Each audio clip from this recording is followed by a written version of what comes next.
Nouveau rendez-vous de l'actualité. Excellente journée à vous. Bienvenue. Le chef d'état-major général des armées, Lassina Doumbia, a échangé hier avec ses hommes à la place d'armes de l'état-major général des armées. Au centre de cette rencontre, la situation des 49 militaires retenus à Bamako. Il a invité les troupes au calme et à la sérénité, puis les a assurés que tout sera mis en œuvre pour un dénouement heureux de cette situation. Abou Sanogo. Place d'armes de l'état-major général des armées. Les troupes rassemblées et en ordre pour ce traditionnel rapport. La fin des missions du 7e détachement ivoirien d'éléments nationaux de soutien et la rétention de 49 militaires ivoiriens du 8e contingent au centre de la rencontre entre le chef d'état-major général des armées, le général de corps d'armée Lassina Doumbia et ses hommes. En ce qui concerne le premier point, il a souligné que 50 de nos frères d'armes sont présents avec nous ce jour, après une mission de 6 mois qu'ils ont effectuée au Mali, sur la base SAS de Bamako-Sénou. Ils constituaient le 7e contingent ivoirien d'éléments nationaux de soutien. Conformément au mode opératoire habituel, 34 soldats parmi eux ont été débarqués à la base aérienne d'Abidjan le dimanche 10 juillet 2022. Le reliquat, à savoir 16 personnels, restés sur place pour la passation de consignes au 8e détachement, a quant à lui été expulsé le mercredi 13 juillet 2022 par vol Air Côte d'Ivoire. J'ai pu constater que ce deuxième groupe est rentré le cœur déchiré, avec le sentiment d'avoir abandonné leurs camarades de la 8e NSE. Qu'ils soient rassurés que personne parmi nous ne s'imagine qu'ils sont coupables d'abandon. depuis le dimanche 10 juillet, 49 militaires ivoiriens sont retenus au Mali après avoir été interpellés à l'aéroport de Bamako au premier jour de leur mission. Sur le sujet, beaucoup de choses ont été dites, écrites et entendues.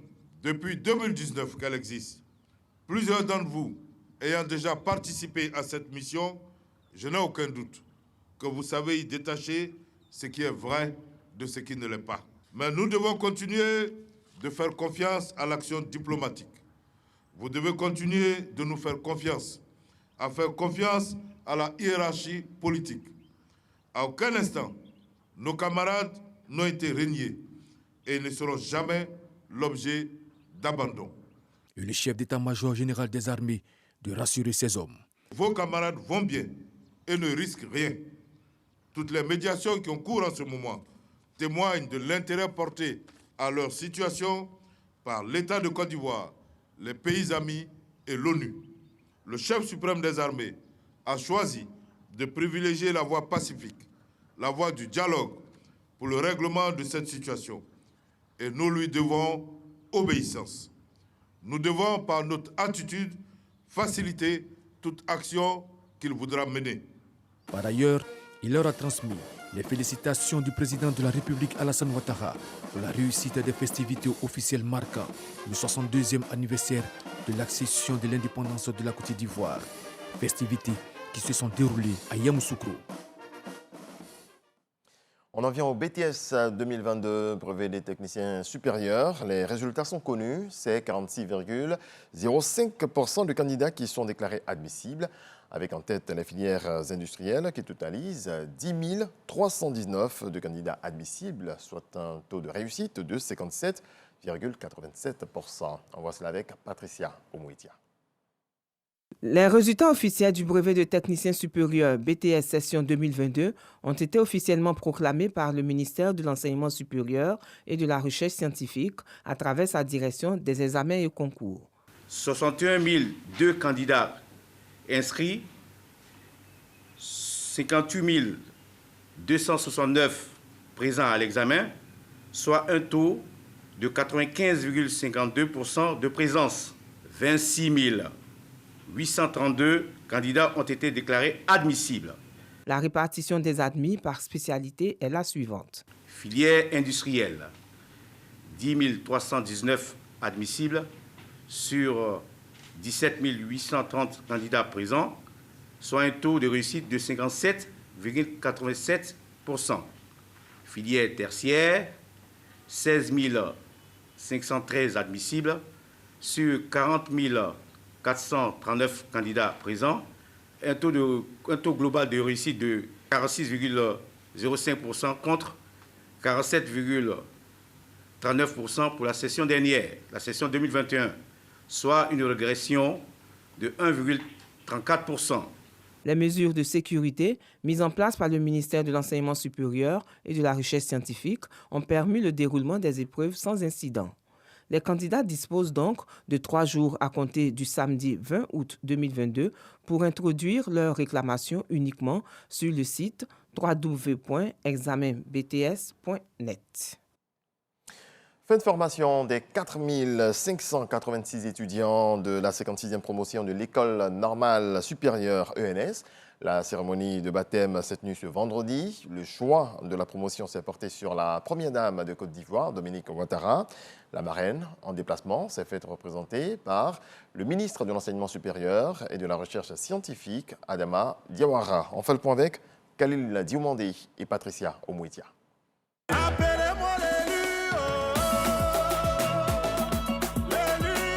Ils sont au nombre de 4586 étudiants, dont 1317 femmes et 3269 hommes.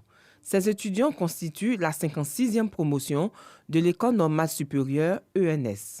Le baptême marquant la fin de leur parcours est fait par le ministre Adama Diawara, représentant la première dame de Côte d'Ivoire, marraine de la promotion.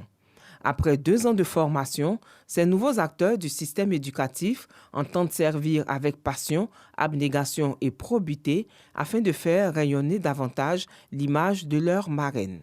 Maman Dominique Ouattara, portant désormais votre nom, les fonctionnaires de la promotion 56 de l'ENS travailleront et marcheront de sorte à toujours rehausser votre image, quelles que soient les circonstances. À vous les étudiants de la 56e promotion, vous ne devez pas perdre de vue les valeurs qui caractérisent le Nord malien dans la pratique de votre métier. À la ministre de la Femme, de la Famille et de l'Enfant, invitée d'honneur de la cérémonie, d'encourager la frange féminine de la 56e promotion à faire montre de tout son savoir dans cette nouvelle mission. Chères enseignantes fonctionnaires, la qualité des enseignements, vos méthodes novatrices et l'amour du partage avec vos élèves et étudiants feront la différence dans le maintien des filles à l'école et leur réussite. Par l'entremise du ministre de l'Enseignement supérieur et de la Recherche scientifique, la première dame Dominique Ouattara invite ses filleuls à se soustraire de tout comportement qui pourrait paralyser le système éducatif de notre pays. Armez-vous de courage pour affronter les nouveaux défis de la vie professionnelle, parsemés de mauvaises tentations. Je vous exhorte à rompre avec des pratiques peu recommandables comme la pollution, la paresse et le favoritisme qui sont autant de handicaps sur le chemin du développement de notre système éducatif et au-delà de notre pays. Cette 56e promotion prendra fonction à la prochaine rentrée scolaire. Elle est composée d'éducateurs, d'inspecteurs, de conseillers pédagogiques et de professeurs de lycées et collèges. Avec un taux de couverture de 90%, la Côte d'Ivoire est en train de réussir parfaitement la migration de l'analogie au numérique.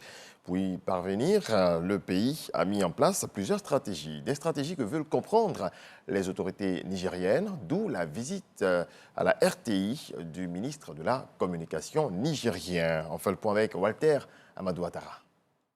La Direction générale de la radio-télévision ivoirienne, RTI, reçoit le ministre de la Communication chargé des relations avec les institutions du Niger. Mamadou Dano est venu s'imprégner de l'expérience de la télévision nationale ivoirienne dans le domaine du passage à la TNT, télévision numérique terrestre. Nous sommes dans une nouvelle ère, l'ère de la TNT, donc il est important que les services se rencontrent, échangent et pour voir comment est-ce qu'on peut affronter ce défi. Après une présentation du groupe RTI par le directeur général Fousseni Dambélé, les hôtes du jour ont partagé leurs préoccupations, essentiellement des questions liées au fonctionnement des différentes chaînes télé et radio qui composent le groupe.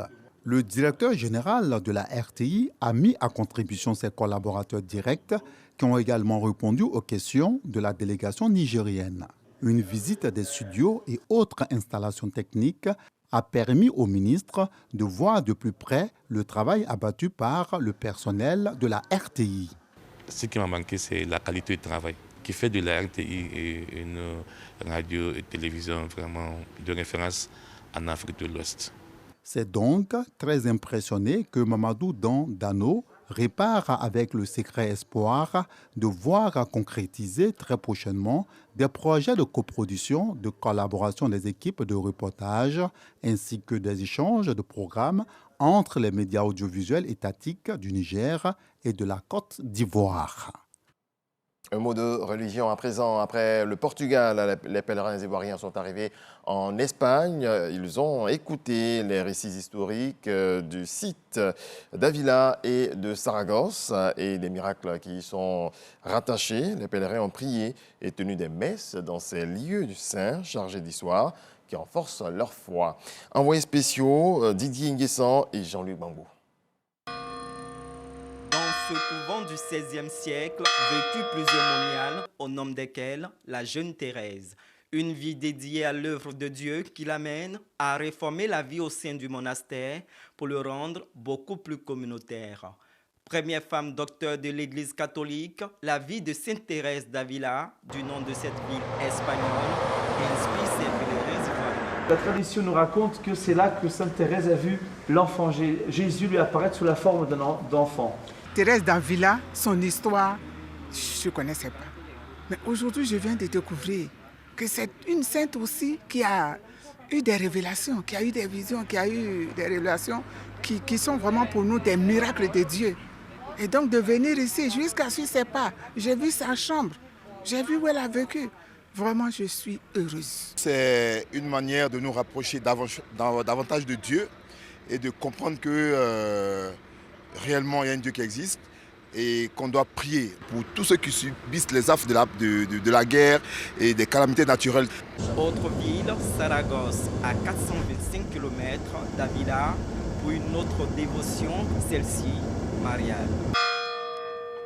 En l'an 39, après Jésus-Christ, à cet endroit précis, la Vierge Marie est apparue à l'apôtre Jacques sur une colonne, d'où le nom Notre-Dame du Pilier, qui a permis à l'apôtre de gagner des âmes à Christ et d'en faire le premier temple marial de la chrétienté. Des sites témoins de l'histoire. En marchant sur les traces ou en refaisant l'histoire des saints, ceux qui, justement, par leur modèle de vie chrétienne, eh bien, nous inspirent et nous encourage à marcher nous aussi à la suite du Seigneur, est pour nous un exercice de piété. Après l'Espagne, les pèlerins iront à Andorre, troisième pays escale de leur périple qui les amènera à Lourdes en France. Au total, plus de 250 chrétiens ivoiriens, repartis en plusieurs groupes, bénéficient de ce pèlerinage en Europe grâce à l'appui de la Direction générale des cultes, mandatée par le ministère de l'Intérieur et de la sécurité. Dans le reste de l'actualité au Tchad, le dialogue national inclusif et souverain doit s'ouvrir aujourd'hui au palais du 15 janvier de N'Djamena. La durée du dialogue fixée à 21 jours, 30 jours maximum, d'après les organisateurs, pendant lesquels les autorités tchadiennes vont s'entretenir ouvertement avec les groupes politico-militaires. Plusieurs chefs de ces groupes sont arrivés à N'Djamena ces derniers jours. Ils sont des dizaines de leaders, tous signataires de l'accord de paix conclu en début de semaine dernière à Doha, au Qatar. Excellent samedi à toutes et à tous. Paix dans vos foyers.